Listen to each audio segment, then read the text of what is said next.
eye on Wall Street for us every day here on the fastest show in politics. I'm Joe Matthew in the nation's capital. Thanks for joining us today on Bloomberg Radio, on the satellite, and on YouTube. As we wonder about the summer in Washington and whether anything will get done, it's starting to look a lot less likely. We mentioned the letter yesterday from Mike Lee promising to blockade anything coming out of the White House. And a little thing happened on Friday that's worth talking about, because everybody went home for the weekend and did their cookouts and all that without talking about SAB 121.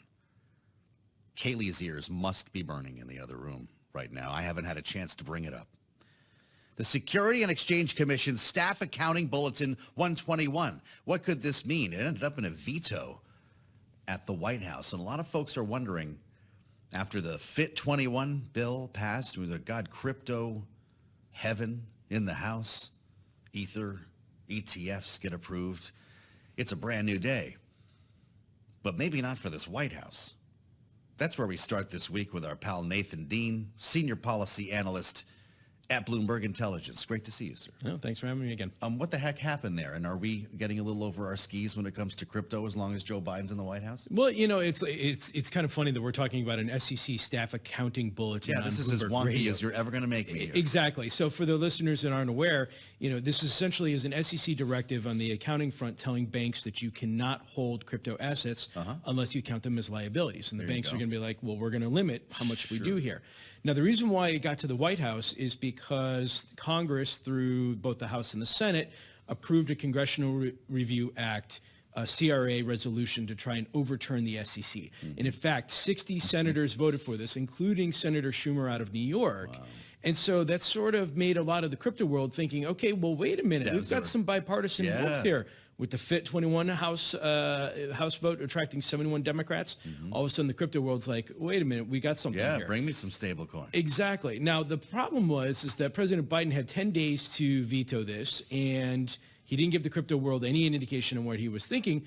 But then Friday afternoon, late business, late evening dump, we get the notification that now he did veto it. Now, the question we're getting from crypto clients is, how do we reconcile the two? Okay. Now, what our view is that the Biden administration is still not on board, comfortable with this idea of overturning crypto policies that are being dictated by their regulatory agencies, namely the SEC. However, I do anticipate additional congressional efforts this year, probably over at the Senate Ag Committee through Senator Stabenow. She's been working on some crypto stuff with Senator Lummis and Gillibrand. I think you're going to see some more crypto bills coming out later this year. Okay. But ultimately, that's probably it. Maybe stable coins. Every day we talk about stable coins. I don't see the bill. I get less and less comfortable that something's going to pass there. So it may have to be dictated by the election and what we would see next year. Well, this is interesting. Joe Biden called the effort to repeal the SEC decision a Republican-led resolution. But you just told us that the Democratic leader of the Senate was on board. Yeah, exactly. I mean, it was a Republican-led idea. I mean, I don't think Senator Schumer would have actually gone and said, I'm going to do this myself. But ultimately, we are seeing bipartisan, what I call warmth, coming out of some of the Democrats. Not those that are in power in terms of Senate Banking Committee and Senator Sherrod Brown, for example. But we are seeing, in advance of the election, this openness to try and work with the crypto world. There have been news reports out there that even staffers at the White House have been reaching out to crypto companies trying to talk. Because look, on the other side, you have President Trump out there in campaigning saying, I love crypto. He's selling NFTs for crying out loud. Send me Bitcoins. I'm going to accept it as part of my campaign, but I'm also going to open up the crypto regulatory world for you.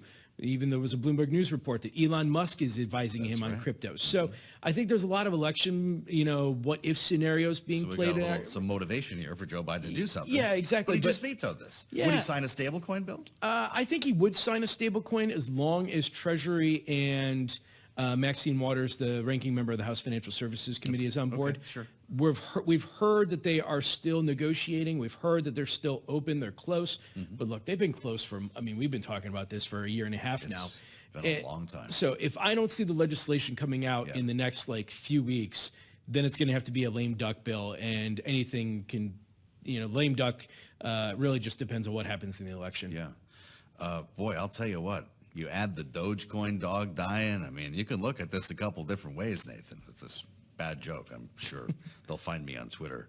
That did happen, though, right? The Dogecoin dog. Yep. Yeah. But terribly sad. So it brings us to the idea that nothing much is going to happen the rest of this Congress. And so the timing is pretty easy for Mike Lee to throw up the roadblocks in this new letter. We talked about it a little bit yesterday, right? Judicial nominations, any Biden administration priorities that come to the Senate will be stopped in their tracks. We're actually showing that letter for our listeners on YouTube. Easy for Mike Lee to say that now that we're kind of done for the year, isn't it? Yeah, I mean, look, this was political theater. I mean, there are three things that he said in this letter. Is one, he was not going to agree to any nominations. Well, look, you know, the filibuster for the nominations doesn't exist right now. Senator Schumer will just continue 50 votes if necessary. No agreement to non-defense spending. Well, look, you know, the appropriations is going through right now in the House. You know, they've said that they want to get 12 appropriation bills done before August. It's probably not going to happen. We're going to have to kick the can in September. Senator Lee's probably not going to be involved in those discussions either. And then also just not agreeing to any Democratic priorities. Now, the one thing that I would think is interesting on there is Senator Vance and Senator Marshall both signed that letter. They have been working with Democrats on legislation. But you can always just say, look, this isn't a President Biden Democrat legislation. This is, you know, a bipartisan legislation. So there's a lot of wiggle room that Senator Lee could use to get out of it if he will.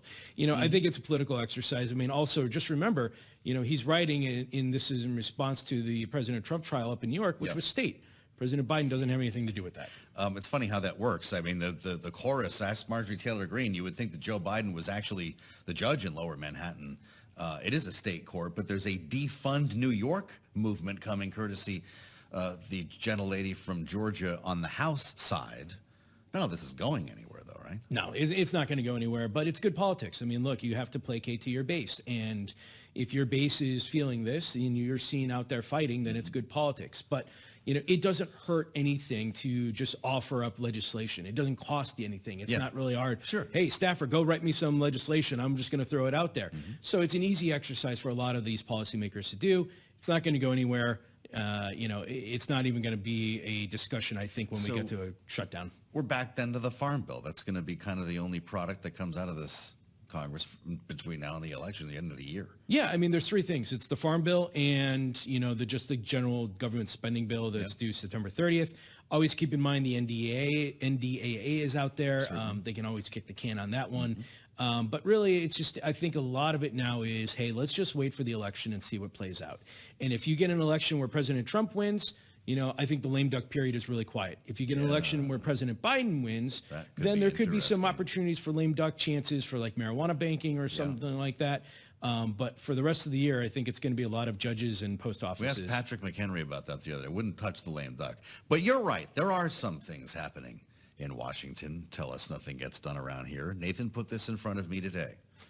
The U.S. House of Representatives on Monday passed legislation, and this is a big deal in Little Rock, boy, to rename the post office in Kingsland, Arkansas, after Johnny Cash, who says nothing is getting done in Congress. You know, it's actually fun to watch these post office names because you never know who's going to get one. And people like to joke, well, they're just up there naming post offices, but they really did do that yesterday. Yeah, absolutely. Unanimous consent. So there were no Johnny Cash haters out there. No. Great story, though, about Johnny Cash and this little bank, huh? You know, my favorite song is his rendition of Hurt. That's my favorite. Okay, but I mean, I thank you. I wish we could cue that up for Nathan. He actually was at the post office to cut the ribbon on this thing when it opened. 1994, I think it was. Remarkable history here. Yes, 1994 with his wife, June Carter Cash, also on hand, and they made a stamp in his honor. I'd say it's only appropriate. That was bipartisan, right? Yep, absolutely unanimous consent. Based on what we're seeing in this Merrick Garland hearing today, that might be the best thing that happens this week in House of Representatives. And, you know, also we had Representative, the gentleman from Tennessee, his son yesterday came onto the floor. And, that was brilliant, yes. And, you know, gave us a little bit of... Thank God for C-SPAN. Yeah, exactly. Good to see you, Nathan. Find him